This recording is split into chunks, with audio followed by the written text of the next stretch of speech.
구약성경 870페이지 시편 91편 13절에서 15절까지 말씀입니다. 제가 하나님 말씀을 봉독해 드리겠습니다. 하나님 말씀을 경청하시기 바랍니다.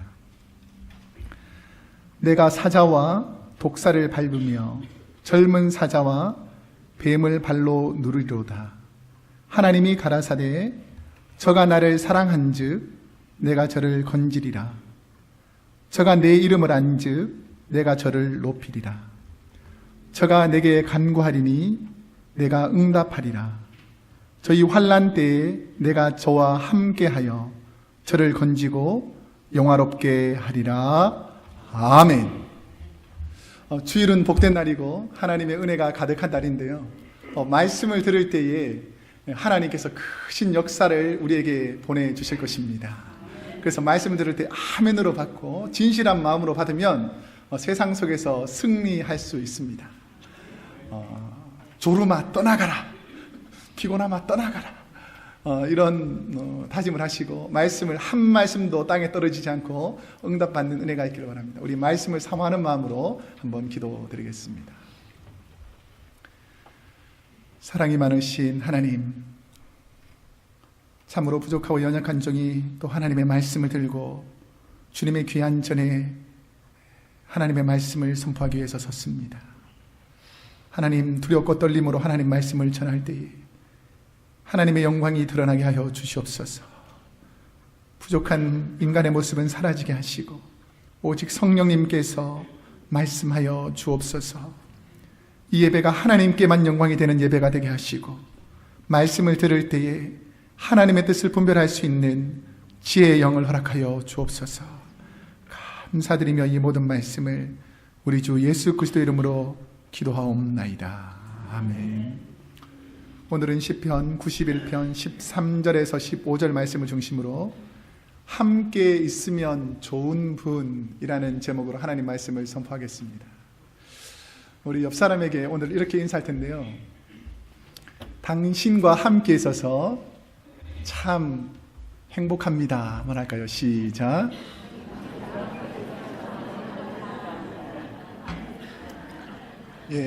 인상은 굳어 있는데 말로만 하지 마시고 당신이 있어서 참 행복합니다, 이게 아니고 진짜 진심을 담아서 행복한 마음으로, 이게 입으로 시인하면 그대로 됩니다. 다시 한번 옆 사람에게 마음을 담아가지고, 자, 시작. 당신과 함께 있어서 참 행복합니다. 당신과 함께 있어서 참 행복합니다. 얼굴이 많이 행복해진 것 같습니다. 여러분은 어떤 분들과 함께 있으면 기분이 좋습니까? 저는 부끄러운 제 이야기를 해서 용서해 주시기를 바랍니다.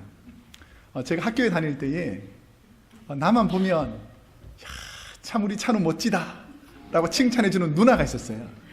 그 선배 누나가. 그러니까 그 소리가 듣기 너무 좋은 거예요, 친구들 앞에서. 그러니까 멀리서도 그 누나가 있으면 막 달려갑니다, 그 누나에. 그러면 어김없이 우리 그 누나는 우리 찬우 너무 멋지지 않냐고 막 친구들 앞에서 자랑하는 거예요. 그러면 왠지 모르게 기분이 좋아지고 또 행복해지고, 그 누나 어디 갔나 이렇게 살피게 되고, 그런 일들이 벌어지죠. 저는 요즘 우리 교회가 그런 것 같아서 너무 행복합니다. 주위에 있는 많은 성도님들이나 목회자들이 저를 만날 때마다 참 우리 크로스웨이 교회가 참 좋아지고 있습니다, 너무 좋습니다, 행복하지 않습니까? 라고 말할 때에 여러분 때문에 하나님께서 영광 받으시니까 너무 행복하고 감사합니다. 그래서 저는 우리가 하나님 앞에서 어떠한 삶을 살아야 될까, 성도로서 우리가 어떻게 사는 것이 하나님의 영광이 될까를 생각해 보면 히브리서 4장 24절에 이렇게 말합니다. 서로 돌아보아 사랑과 선행을 격려하며 라는 것이죠. 우리 옆 사람에게 좋은 면이 있지 않습니까? 그래서 그분의 좋은 점, 멋지다, 사랑스럽다, 이런 말을 하게 되면 가까이 가서 듣고 싶죠. 그래서 우리가 믿음 안에서, 사랑 안에서 서로 격려해주고 사랑해주는 것이 필요합니다. 그런데 만나기만 하면 구박하고 따지고 욕하고 비난하면 가까이 가기 싫죠. 그와 마찬가지로 우리 믿음의 사람들은 서로 사랑하고 격려하라고 하나님께서 말씀하시기 때문에, 왜 우리가 사랑하고 격려하고 칭찬해 줘야 되냐면 하나님께서 그것을 원하시기 때문에 우리가 그렇게 살아야 된다는 것이죠. 우리 한번 그 말씀을 실천하는 의미에서 다시 한번 옆 사람에게 당신이 있어서 너무 행복합니다 한번 할까요? 시작.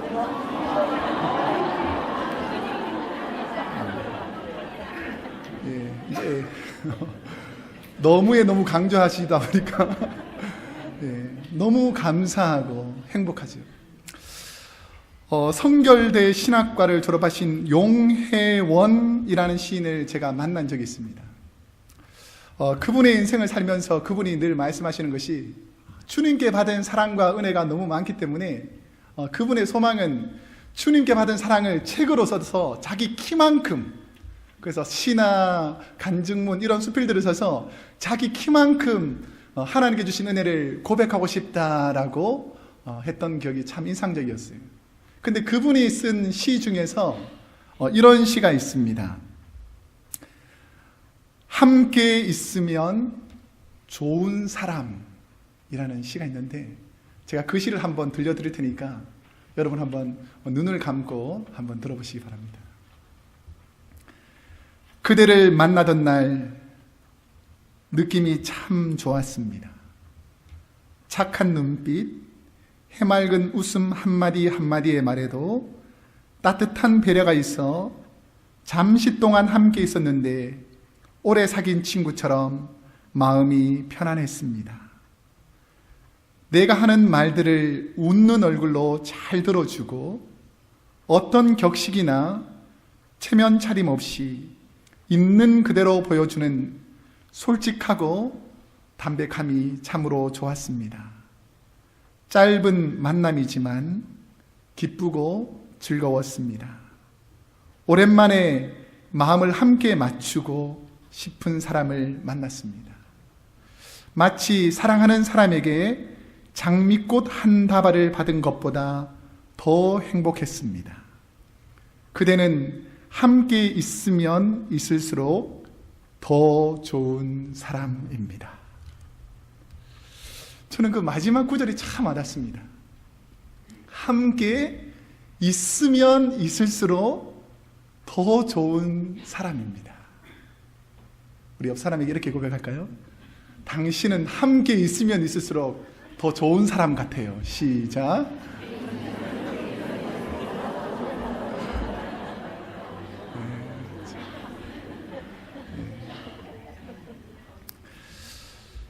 여러분 주위에 혹시 이런 함께 있으면 있을수록 더 좋은 분이 있습니까?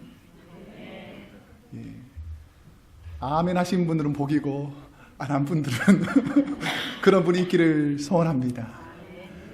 저는 우리 하나님이 마치 그런 분이 아닌가 생각합니다.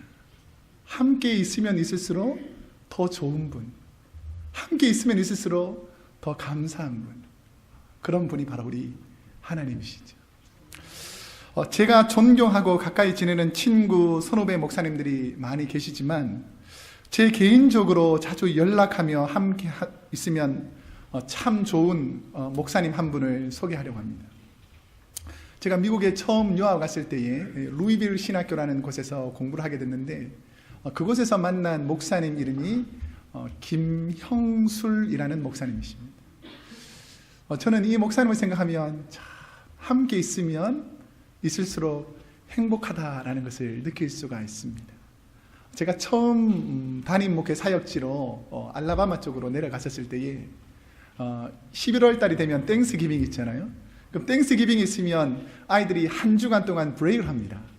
그랬을 때에 늘 제 생각에는 땡스기빙 때는 늘 그쪽 목사님 댁을 찾아갔던 것 같아요. 그 목사님 댁에 가면 뭐 큰 집이 있거나 뭐 화려한 음식이 있는 것은 아닙니다. 그런데 이 목사님을 만나러 간다는 그 기분이 너무 좋아서 6시간, 7시간 운전하는데도 별로 피곤치가 않아요. 그리고 그 목사님을 만나게 되면 무슨 대단한 이야기를 하지 않는데도 불구하고 마음이 편안하고 먹는 음식도 대단하진 않지만 교제하면서 기쁨과 감사를 누릴 때가 참으로 많이 있습니다. 왜 갈까? 내가 명절이 되면 왜 자꾸 그 집에 갈까를 생각해 보니까 있으면 있을수록 좋은 분이다라는 것을 느끼기 때문입니다. 오늘 우리에게 주신 시편 92편 말씀 또한 환난의 때를 통과하는 모든 분들에게 누구와 함께 있는지를 묻는 말씀입니다.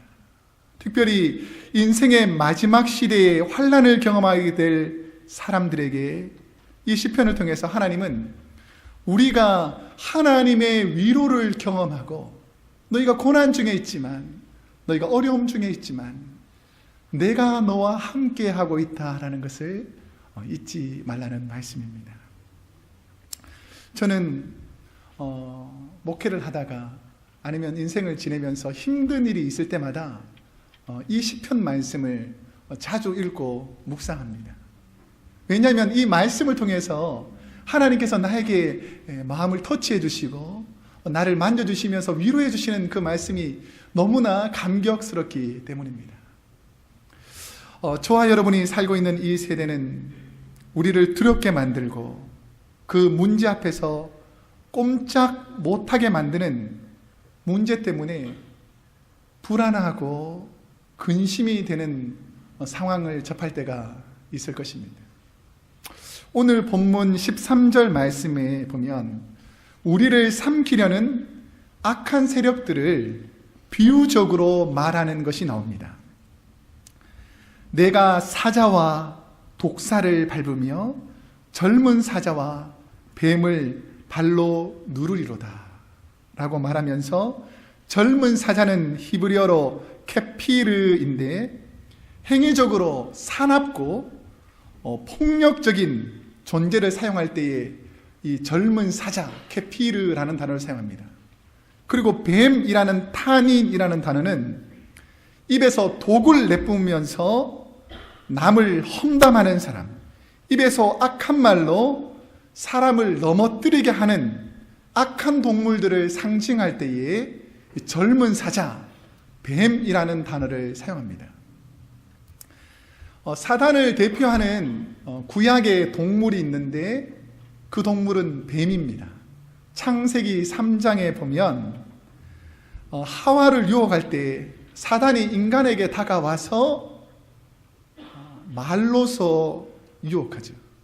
그런데 이 뱀이 말로 유혹할 때에 그 하와가 그 말을 듣고 넘어지고 맙니다.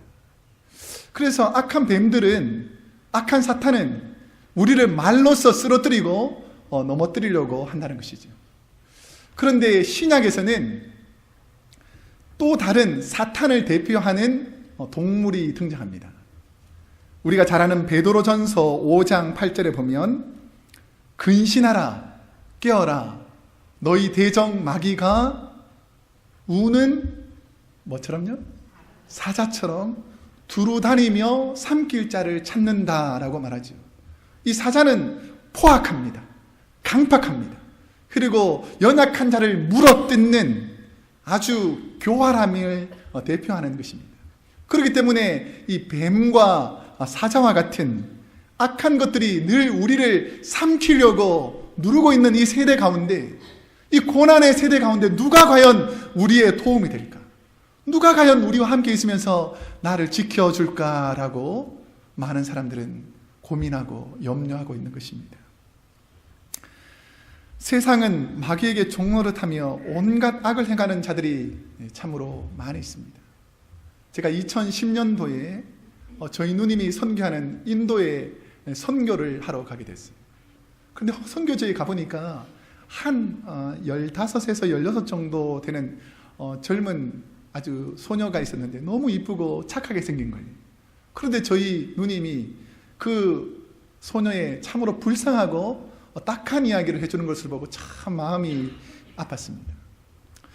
이 아이가 병원에서 이렇게 검진을 간단하게 받을 때에 피검사를 하게 되는 거예요. 그렇고 나서 몇 주 지나니까 병원에서 이 아이가 몸 상태가 약간 좋지 않으니까 무상으로 수술을 해준다는 거예요. 그러니까 이 인도는 주로 가난하고 연약한 사람들이 많기 때문에 뭐 평민이나 가난한 사람들이 수술을 할 만큼의 많은 돈이 없습니다. 그런데 좋은 기회가 생겼구나라고 해서 수술을 받게 되었는데, 수술을 받고 온 다음부터 아이가 갑자기 건강이 악화되면서 시름시름 힘이 없는 거예요. 그러니까 집안에서는 이 아이가 왜 이렇게 연약한지를 알지 못하는데, 우리 누님이 보니까 분명히 뭔가 문제가 있는 거예요. 그래서 병원에 가서 다시 한번 그 아이를 점검해 봤습니다. 그러니까 이 악한 세대 가운데 사는 사람들이, 부유한 사람들이 장기가 좋지 않아서 그 장기를 바꾸려고 할 때에 자기랑 매칭되는 사람들을 찾아놨다가 그 아이가 피 검사를 해보니까 맞다는 것을 알고 다시 검사해서 이 아이가 수술하는 동안에 그 장기를 떼가지고 빼가는 거예요. 그러니까 얼마나 악한 세대 가운데 살고 있습니까? 얼마나 불쌍합니까? 가난하고 힘들게 사는 것도 불쌍한데 돈이 없고 무지하다고 자신이 가진 장기마저 뺏기는 이런 악한 세대 가운데 우리가 살아가고 있다는 것입니다. 성도인 우리도 인생을 살다 보면 마음이 불안하고 답답하여 견딜 수 없는 상황에 들어갈 때가 있습니다. 참으로 억울하고 힘든데 이 문제를 누구에게도 가지고 가서 해결받기가 쉽지 않는 그런 힘든 상황 가운데 우리가 살 때가 있습니다. 마치 먹잇감을 잡는 굶주린 사자와 같이 연약한 자들을 괴롭히고 물어뜯고 간교한 뱀처럼 입술로 남을 속이고 비난하는 사람들의 세대 가운데 우리가 살아가고 있습니다.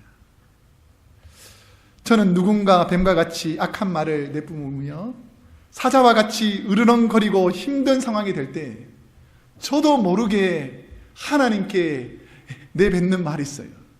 하나님 제발 좀 도와주세요. 하나님 제발 건져주세요 라고 외칠 때가 있더라는 것입니다. 우리 성도님들 중에서도 참으로 딱한 일을 당하게 되면 하나님 저 성도들 좀 건져주세요. 저 어려움에서 좀 하나님께서 도와주세요 라고 기도할 때가 한두 번이 아닙니다. 고난 중에 있을 때 우리가 어떻게 해야 되는지 오늘 본문 14절에 보면 이렇게 말씀하고 있습니다.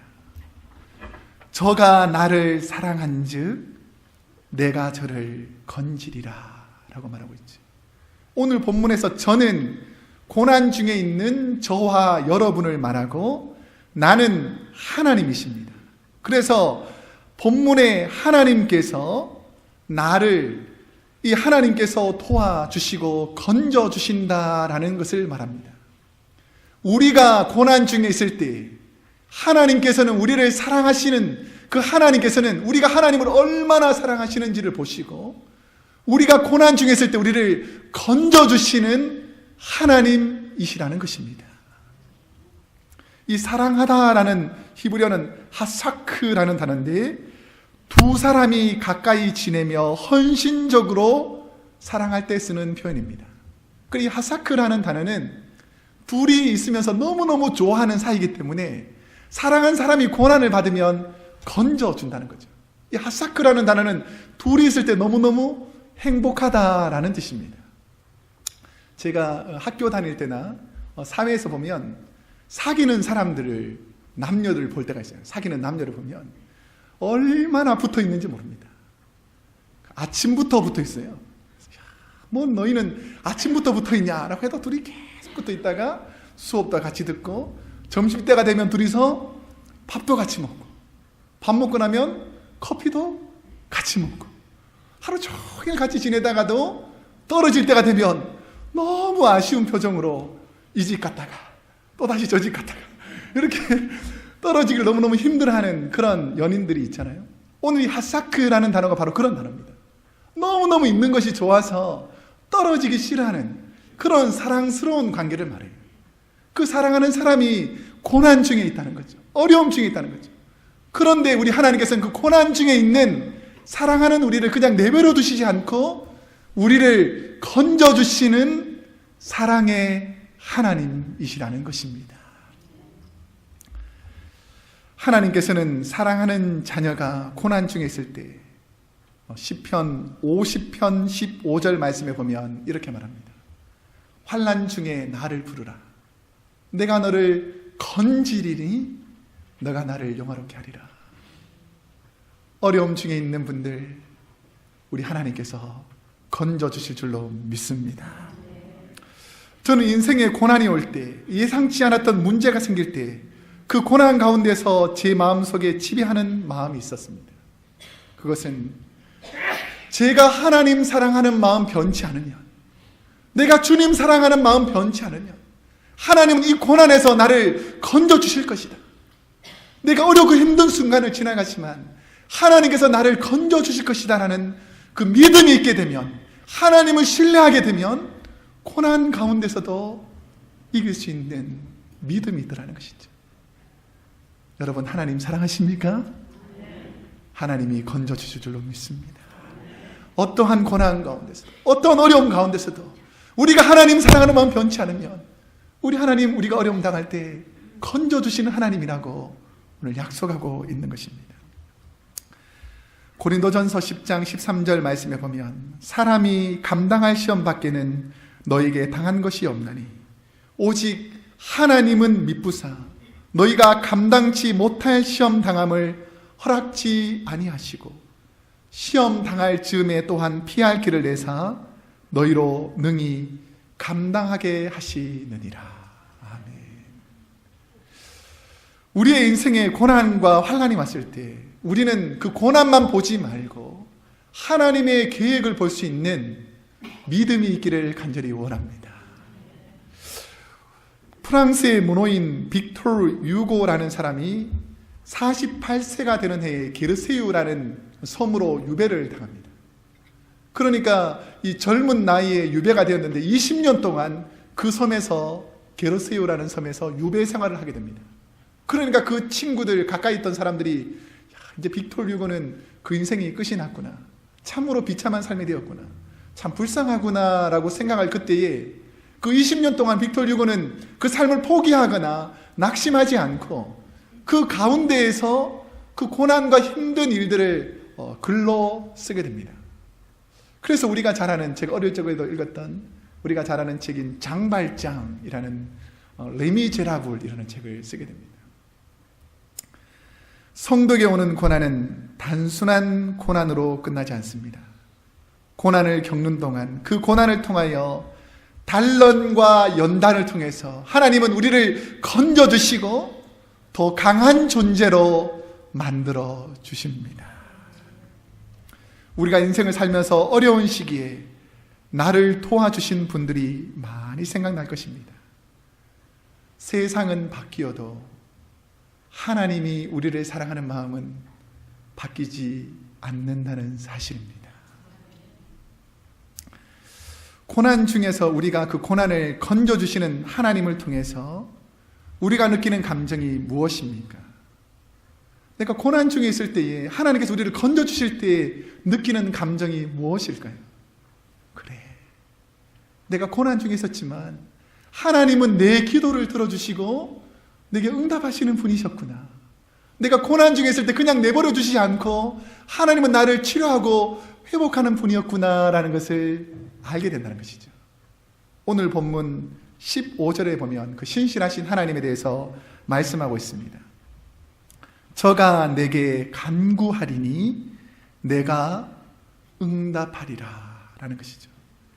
응답하시는 하나님이십니다. 오늘 본문에서 우리가 주의 깊게 봐야 될 것은 간구와 응답이라는 단어를 좀 더 자세히 볼 필요가 있습니다. 하나님은 우리의 간구를 들으신다는 것이죠.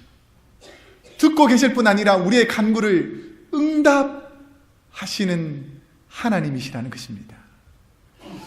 한 목사님이 무신론자 친구인 이발사인 친구와 시카고에 있는 빈민가 거리를 걷게 되었습니다. 그래서 이 목사님하고 이발사 친구하고 친구니까 그 거리를 딱 걷는데 무신론자인 이발사 친구가 그쪽에 가보니까 가난한 분도 많고 술과 마약을 통해 가지고 막 길거리에 누워 있는 분도 많고, 머리가 막 너무 길고 산발이 된 분이 있는 거예요. 그러니까 참 어떻게 세상이 이럴 수가 있는가라고 하면서 이발사 친구인 무신론자가 목사님에게 따지기 시작했습니다. 하나님이 살아계시다면 어떻게 이렇게 비참하게 참으로 불쌍하게 사는 사람을 그냥 가만히 내버려 둘 수가 있느냐, 하나님이 과연 살아계시는 것이 맞냐라고 무신론자가 친구 목사님에게 따지기 시작했어요. 그런데 그 순간에 한 젊은 청년이 머리가 아주 며칠 동안 감지 않은 채로 산발이 되고 수염도 쫙 기른 상태에서 이렇게 싹 지나가는 거예요. 그러니까 목사님이 무신론자 이발사 친구에게 이렇게 말했습니다. 저 친구를 보니까 머리가 너무 길고 수염도 이렇게 많고 참 지저분한데 왜 저 친구를 깨끗하게 깔끔하게 딱 핸섬하게 깎아가지고 멋진 사람으로 만들어주지 못하느냐라고 물어보니까 이 이발사가 이렇게 말하는 거죠. 그 친구가 우리 집에 와가지고 이렇게 머리를 깎고 씻어야지 깨끗해지지 가만히 있는데 어떻게 깨끗해지냐라고 말하니까 목사님이 이발사 친구에게 이렇게 말하는 거죠. 하나님도 마찬가지다. 그냥 사람들이 깨끗해지는 것이 아니다. 하나님께 나와서 간구하고 자기 죄를 회개하고 용서를 빌어야 깨끗해지는 것이지 그냥 가만히 있는다고 깨끗해지는 것이 아니다라고 말씀해 주시라는 거죠.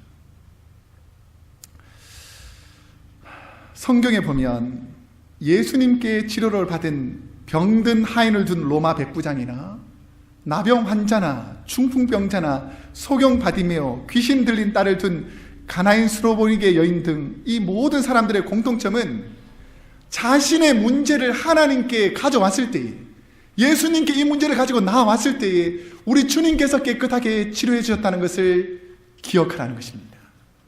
그때 당시에도 가난한 사람이 많았습니다. 문둥병자가 많았어요. 고난당한 사람이 많았습니다. 그런데 그냥 깨끗하게 치료된 것이 아닙니다. 내 억울함, 내 질병, 내가 고난받는 것을 우리 예수님께 나와서 기도함으로 내가 이렇게 연약합니다, 주님 치료받기를 원합니다 라고 말하는 사람들에게 우리 주님이 깨끗하게 치료해 주셨던 것처럼, 여러분, 여러분의 어렵고 힘든 상황을 주님께로 가지고 오세요. 신실하신 하나님께서 여러분의 간구를 들어주실 줄로 믿습니다.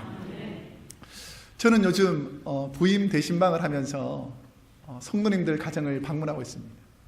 그러면 그분들 나름대로 힘들고 어려운 상황들을 고백하고 기도 제목을 받아 적어요.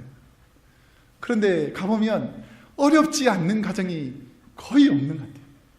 가정마다 정말 하나님께 기도하는 간구하는 기도 제목들이 너무 많습니다.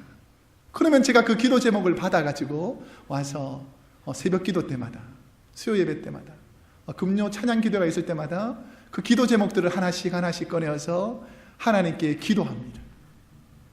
하나님께서 응답해 주실 줄로 믿습니다. 그 어저께도 한 분을 만났어요. 근데 목사님 너무 감사합니다. 지난번에 목사님께 부탁했던 그 기도가 응답되어서 너무 감사합니다. 여기서 딱 끝이 나면 좋은데, 근데 그 기도는 응답되었는데 한 가지 기도 제목이 더 생겼습니다. 그러니까 이 기도 제목도 함께 간구해 주시길 바랍니다. 참 지혜로운 분이에요. 여러분, 기도 안 하는 사람한테 아무리 부탁해봤자, 기도 부탁해봤자 소용이 없어요. 기도 많이 하는 분들에게 기도 부탁을 해야지 하나님께서 응답해 주시는 것입니다.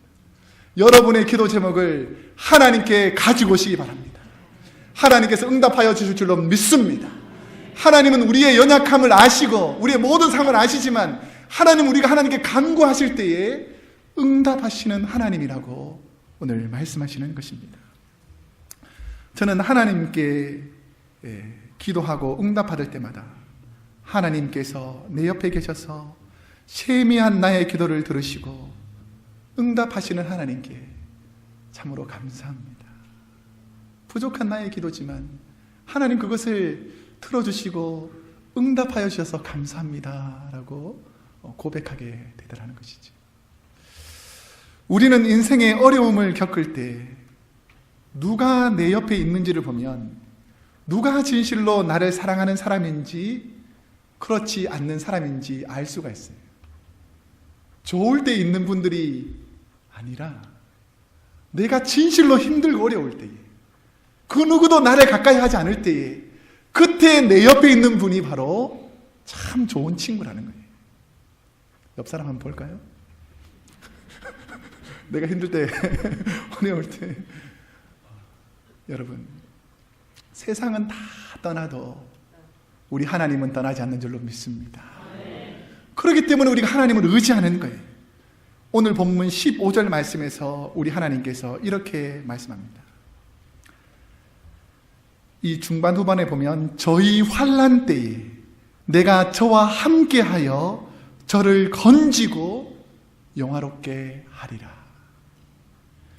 여러분이 삶의 문제로 힘들 때, 관계 때문에 마음이 상할 때 변함없이 여러분과 함께 하시는 분이 계신데, 그분이 바로 내가 사랑하는 하나님이시라는 것입니다.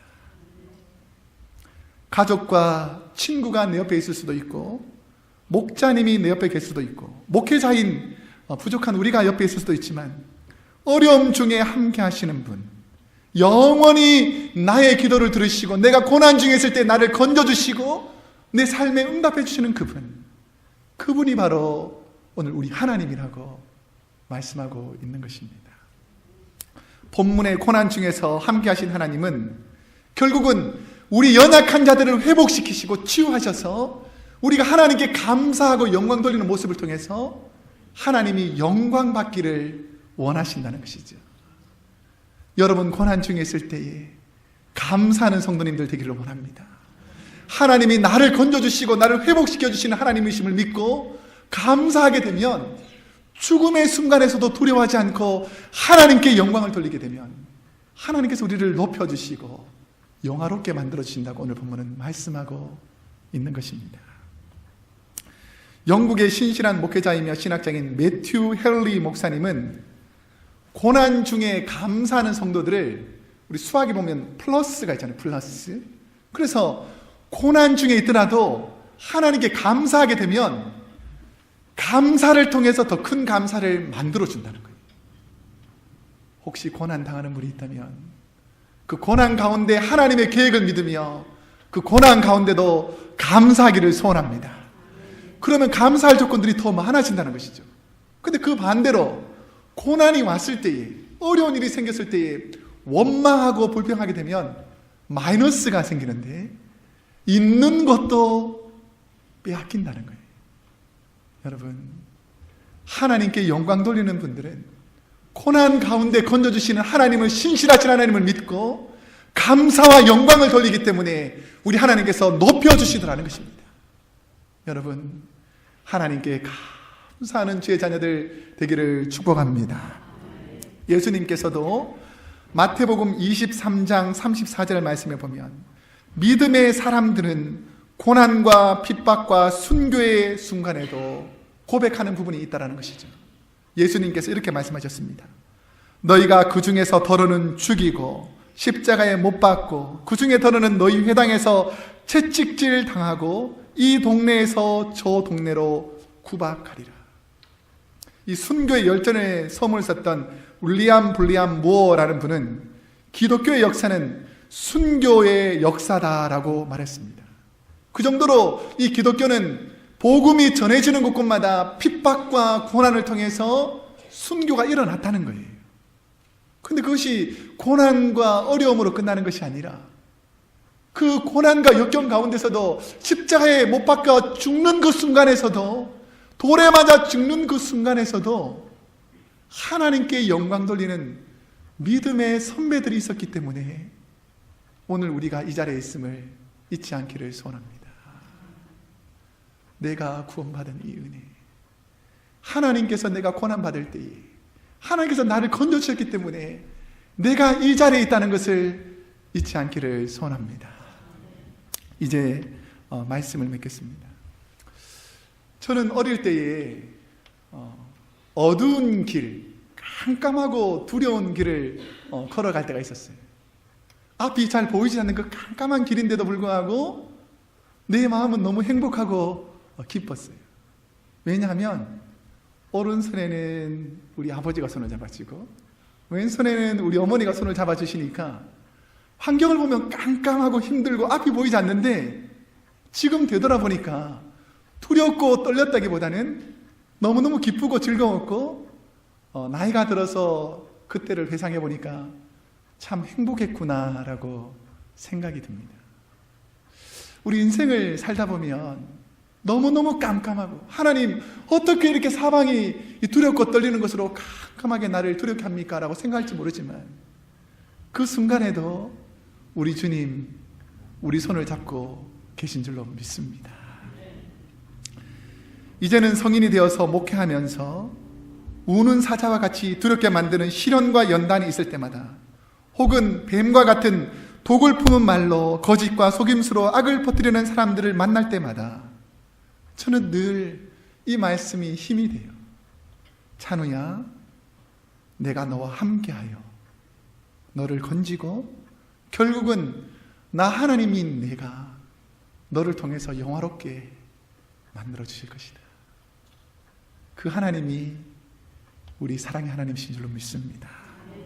사랑하는 성도 여러분, 혹시 여러분 중에 고난 중에 어려움 중에 낙심된 분들이 계신다면 어려움 중에 함께 하시는 하나님, 우리를 사랑하셔서 고난의 십자가에서도 우리를 용서하시고 사랑하신 예수님, 그 주님이 우리가 환난 중에 있을 때 건져주시고 응답하여 주시고 저와 여러분을 영화롭게 높여주실 것입니다.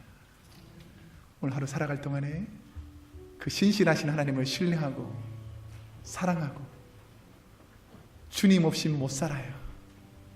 주님 때문에 살아요. 주님 함께 있으니까 너무 행복해요. 그런 고백들이 우리 성도님들에게 있기를 축복합니다. 기도합니다. 기도하겠습니다.